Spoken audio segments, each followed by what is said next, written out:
Salut à tous, très content de vous retrouver sur la chaîne Basket Session Reverse, nouvel épisode du CQFR, toujours avec Shai.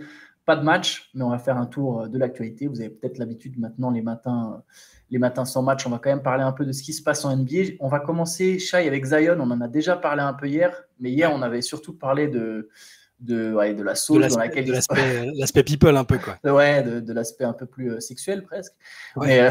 Mais là, pour le coup, on va essayer de parler un peu de son avenir au Pélican parce que il y a des infos qui tournent un peu sur le regard que portent les Pélicans sur Zion Williamson, et notamment le fait qu'ils auraient envisagé éventuellement des fois de le transférer. En fait, c'est l'insider qui suit les Pelicans toute la saison, c'est Jake Madison, qui tient le podcast Locked On Pelicans. Il en a un peu parlé, ils sont forcément revenus sur l'actualité extra-sportive et ce que ça pouvait impliquer.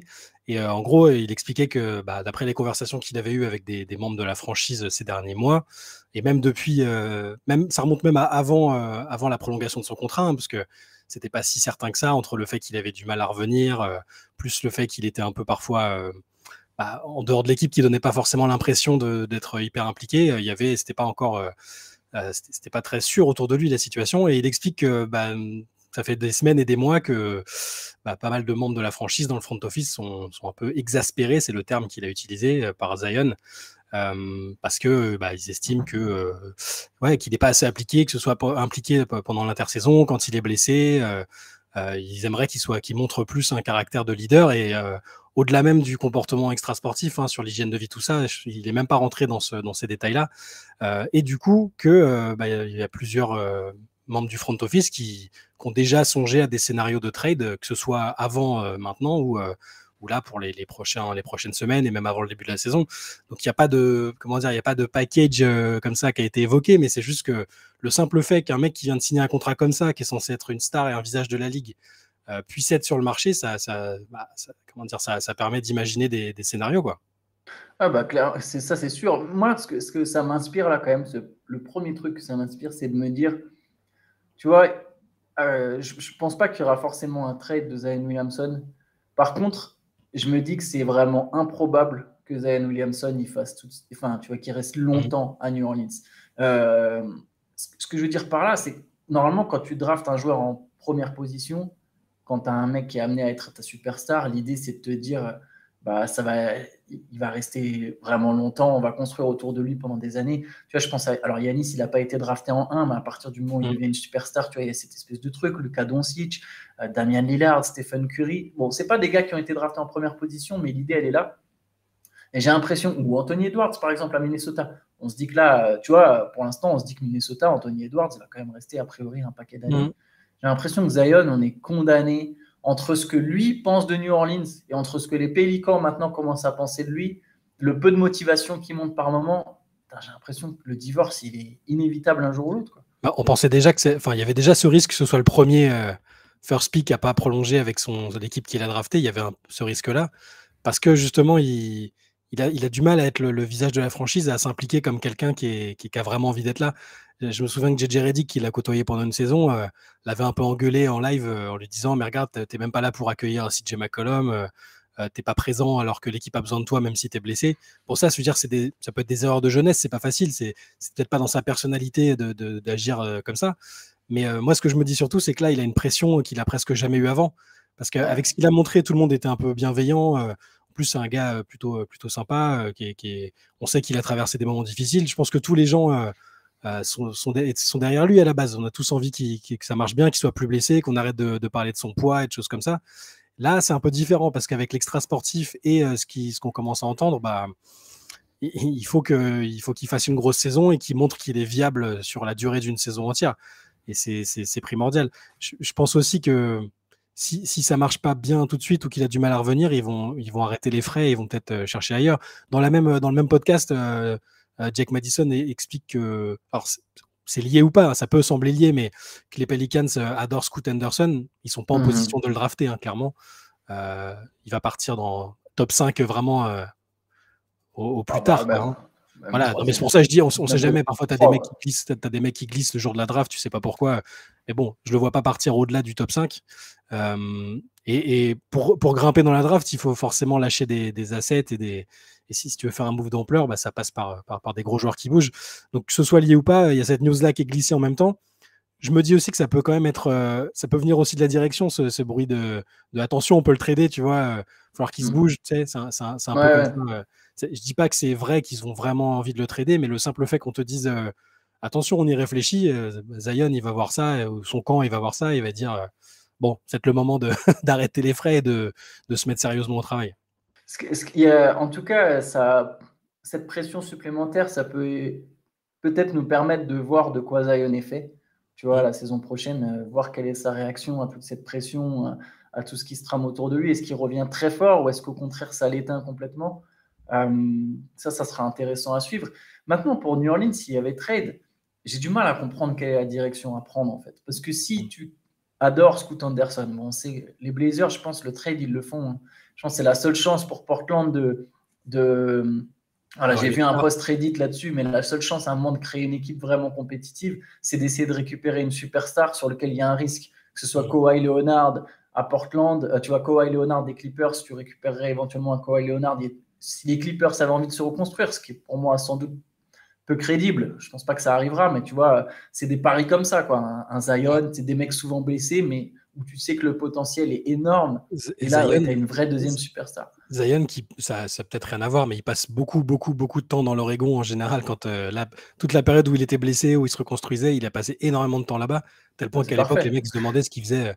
Donc, forcément, après, tu établis les liens. Peut-être parce qu'il avait quelqu'un à voir, mais en mode enquêteur, tu te dis, ah tiens, il y a les connexions qui se font. Donc, il faut bien répéter qu'on est toujours dans de la spéculation. Là, mais quand c'est un insider de l'équipe, un mec qui suit vraiment l'équipe au quotidien et qui te dit j'ai parlé avec des gens du front office, c'est pas un mec comme ça à l'arrache sur Twitter qui va dire je pense que, tu vois, c'est qu'il a entendu des choses. Donc, bon, moi j'aimerais juste qu'ils se remettent bien et que ça se passe bien à New Orleans, hein, parce que j'aime pas voir les mecs déjà pas pouvoir jouer. Et puis, on aime bien quand ils réussissent aussi dans la franchise qui les a draftés et dans la franchise qui a misé sur eux.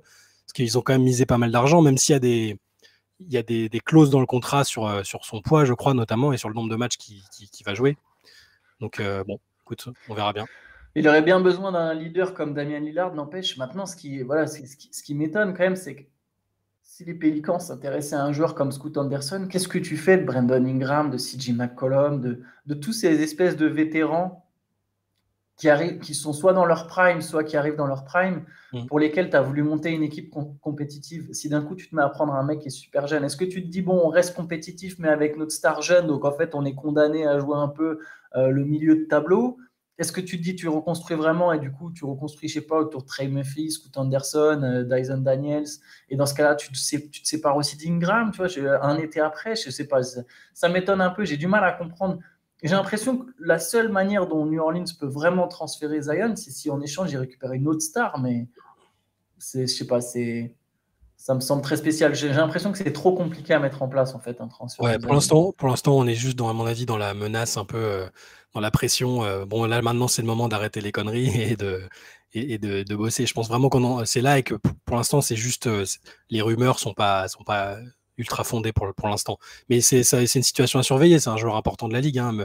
Même s'il n'a pas joué beaucoup de saisons, on a vu ce qu'il était capable de faire quand il était apte. S'il va à Portland et qu'il est apte à jouer, c'est énormissime. À Portland ou ailleurs d'ailleurs, n'importe quelle équipe. Oui. Et même juste New Orleans. Je veux dire, s'il est apte à jouer, New Orleans, c'est tout de suite une équipe. On se rappelle des podcasts qu'on a fait en début de saison. Moi, je les mettais quasiment comme des outsiders à l'Ouest pour aller en finale. Les choses vont très vite, mais avec un Zion apte, ça change totalement la donne. Non, ça c'est clair. Mais bon, on verra ce que ça donne. Mais en tout cas, voilà, il risque d'y avoir beaucoup de rumeurs autour de Zion. Sachez que nous, on pense que ce sera essentiellement pour l'instant de la spéculation et pas forcément du concret. Par contre, il y a un autre joueur dont le nom circule dans les rumeurs de transfert. Et là, il y a peut-être un move qui est plus crédible. C'est DeAndre Ayton. Shai, et là, alors, il y a plusieurs journalistes et consultants qui en ont parlé. Le dernier en date, c'est Richard Jefferson, ancien joueur, très attaché à l'Arizona. Il a notamment été à la fac. Et Richard Jefferson, pour lui, c'est clair et net, les Suns, ils vont transférer DeAndre Ayton. Qu'est-ce que tu en penses? Qu'est-ce que ça t'inspire?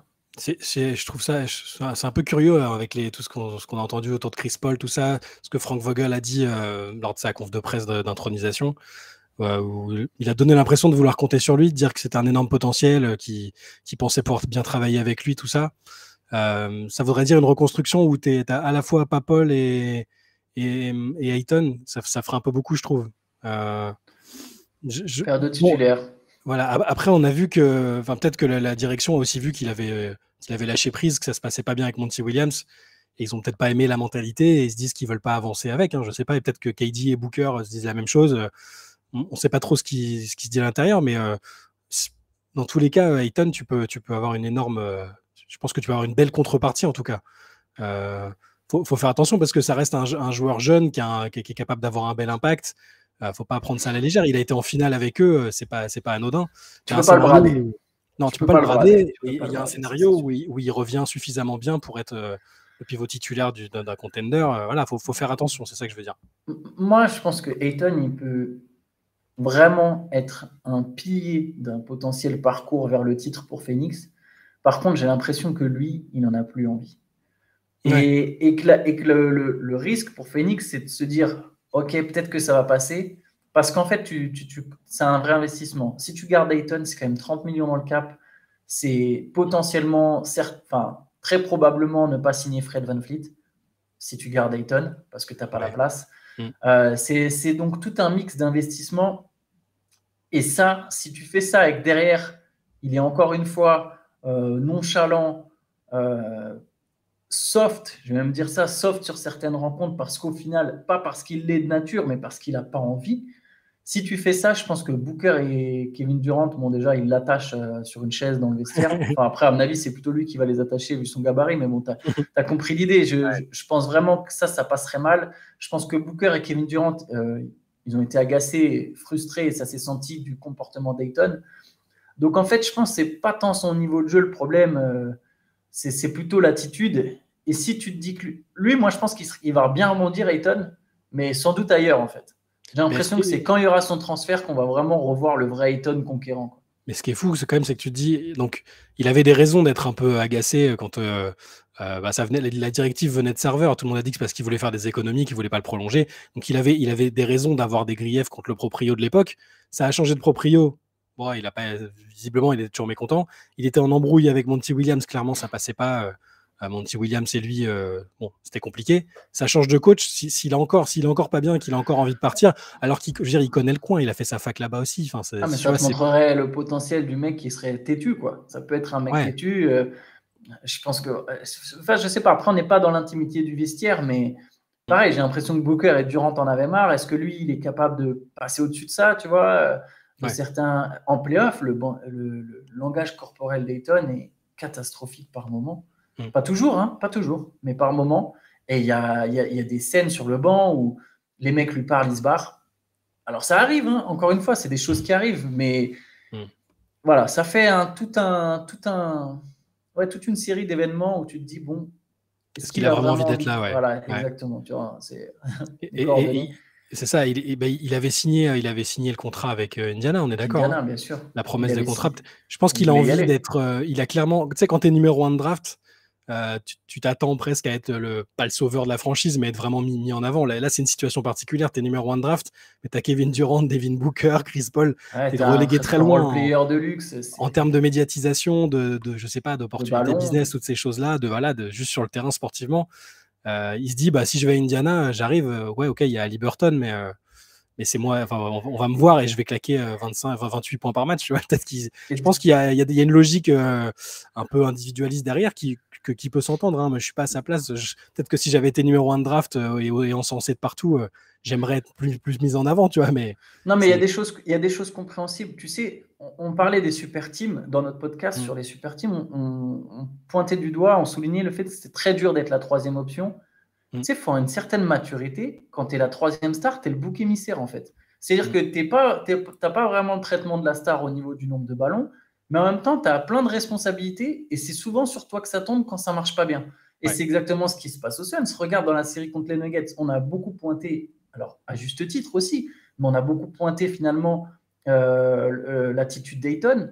Tu vois, ça va être ce genre de sacrifice. Et ça, à la limite, déjà que c'est déjà dur à comprendre quand tu as été un All-Star pendant 6-7 ans et que derrière tu te retrouves troisième option, c'est déjà dur d'avoir cette transformation Mais tu peux avoir la maturité, le recul et te dire, OK, je dois le faire pour gagner. Mais Ayton, il vient d'être drafté, il est encore super jeune. C'est très dur à son âge de comprendre ça et de se dire, OK, bon, bah, de toute façon, quand on perd, tout va me retomber dessus. Quand on gagne, ça sera grâce à moi, mais tout le monde va parler de Booker et Durant. Tu vois, je peux comprendre que quelque part, ça te pousse à Mais à j'ai quand pas même réussir à te l'impression. fondre dans ce rôle, en fait. Alors après, on sait que ça va très vite, mais quand Vogel est arrivé, j'ai quand même l'impression qu'on lui a dit qu'il aurait Ayton au moins pendant un temps et qu'ils allaient essayer parce que je peux pas imaginer qu'il fasse ces déclarations-là. Il a dit, j'étais retombé sur la décla, il avait dit j'ai l'intention vraiment de me connecter à lui et de faire de lui un joueur All-Star. Donc bon, ça peut paraître être juste comme ça mais il n'était pas obligé, il pouvait juste dire oui, j'ai hâte de travailler avec lui, j'espère qu'on fera de bonnes choses, tu vois. Et il est quand même rentré dans le détail, il dit il y a 2 ans, il avait shooté à 80%, il était excellent dans les drives, les coupes, l'attaque du cercle, présence dissuasive en défense. Enfin, il a l'air d'avoir envie de travailler avec, et peut-être qu'on lui a dit qu'il allait travailler avec au moins pendant un temps, et que là, les rumeurs, elles sont... Après, Vogel, il a intérêt, parce que quelque part, si c'est tout bénéf s'il arrive à se connecter à son joueur. Donc pour lui, je veux dire, lui, après, il peut indéfiniment de ce que décide indépendamment, de ce que décident les managers, lui, il peut essayer de se connecter. Si tu as un Ayton impliqué, tu as ta troisième star, tu as quand même un super joueur. Maintenant, moi, je ne serais pas surpris, par exemple, tu vois, Indiana, il y a un trade qui est très facile à mettre en place.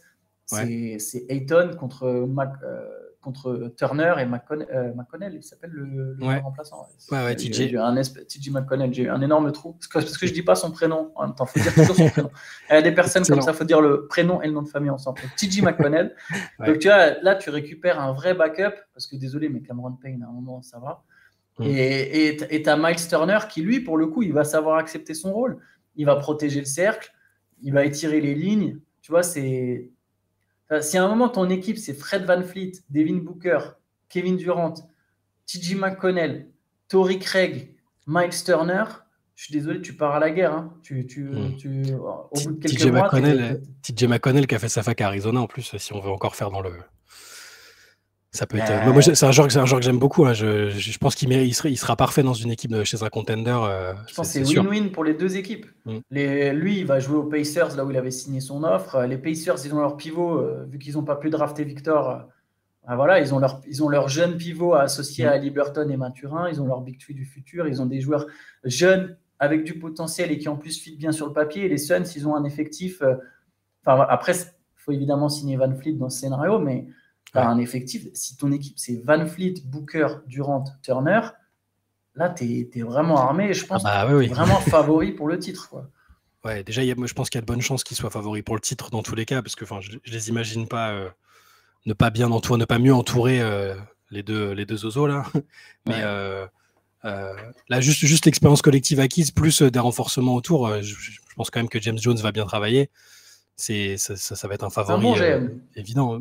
En tout cas, il a montré pour l'instant. Enfin, j'avoue que quand il avait été nommé, j'avais été extrêmement surpris quand même, parce que tu te dis, on voyait surtout le joueur qui était un peu dans les traces de LeBron, qui le suivait pour aller prendre les bagues avec lui, un bon shooter et tout, mais tu te dis pas. En plus, la transition s'est faite extrêmement vite. Il a fait retraite et GM ou assistant GM, je sais plus, mais il a pris très vite les devants. Donc oui, il a une très bonne cote dans la ligue. Donc je pense qu'il va bien bosser aussi cet été. Et mine de rien, elles ont quand même de la pression tout de suite, parce que la fenêtre, elle est pas si énorme que ça. Ishbia, il a l'air ultra ambitieux, ça s'est vu. Le mec, il arrive 2 jours après, il te fait Kevin Durant, il change de coach. Tu as des rumeurs, tu as même des rumeurs pour Damian Lillard, James Harden. Enfin, tu sens que c'est des trucs qu'ils étudient vraiment, c'est pas juste du vent. Il a vraiment envie de faire une super team et ils s'en foutent de ce qu'on va en penser, quoi. Non, c'est clair. En tout cas, bon, on va suivre ça. C'est sûr que Phoenix sera l'une des places fortes de la free agency, enfin du marché. Ça va animer le marché du côté des Suns. Dernière petite info, on peut passer un peu sur le match de ce soir, parce qu'il y a quand même le Game 4 entre les Nuggets et le Heat. Il n'y aura toujours pas de Tyler Hero pour Miami. Il n'est pas encore remis. Et j'ai l'impression que son absence, elle se fait quand même de plus en plus ressentir. Dans le Game 3, c'est vraiment... Sur le dernier, elle s'est fait sentir, ouais. Mais bon, de toute façon, je pense qu'ils étaient partis du principe qu'ils ne l'auraient pas. Donc, et je sais, ça aurait apporté des choses en plus, mais c'est dur de se dire qu'il aurait complètement révolutionné le... Et oui, évidemment, de toute façon, quand chaque corps disponible, chaque talent, c'est quoi? C'est leur 2e meilleur scoreur en saison régulière? 3e, mais à 0,3 points, à 3 dixièmes. Je pensais aussi que c'était le 2e, j'ai regardé ce matin, mais lui et Bam étaient tous les deux à 20 points. Quoi. Voilà, mais après, est-ce que si lui est là, tu as les mêmes qui sortent, qui arrivent à se révéler? C'est toujours... c'est toujours compliqué de savoir. Dans tous les cas, je pense qu'ils auraient aimé pouvoir disposer de lui et c'est dommage que peut-être qu'on le reverra sur la fin. Là, il disait qu'il avait encore des douleurs au poignet. Enfin, j'ai peur que ce soit juste. J'ai peur que ce soit juste. Ouais. On verra. Ça, c'était pour combien de matchs cette série va, mais bon, je suis pas sûr. À part s'il y a 2-2 et qu'il y a un Game 5, et encore, je suis même pas sûr, le Game 5, il est dans la nuit de lundi à mardi. Est-ce que Tyler Herro, il sera remis? J'ai l'impression qu'ils sont pas encore à l'étape. C'est pas comme si c'était tout proche. Après, bon, des fois, il y a du flou, il y a du bluff, mais bon. En tout cas, ouais, je pense que Miami va devoir composer son Tyler Herro. De toute façon, le Heat a déjà montré qu'il était capable de battre les Nuggets sans Tyler Herro. Donc, nous, on va évidemment regarder le match cette nuit, mais on ne sera pas là demain sur YouTube. Par contre, sur Basket Session, il y aura des papiers, il y aura le CQFR papier, il y aura des news, il y aura des analyses. Donc, n'hésitez pas à aller voir ça. Et lundi, on se fera un débrief du Game 4 et de ce qui s'est passé pendant le week-end, l'éventuelle actualité du week-end. On fera le CQFR du week-end. Il y aura aussi un podcast. Et voilà, en attendant, on vous souhaite une bonne journée et à bientôt. Ciao à tous.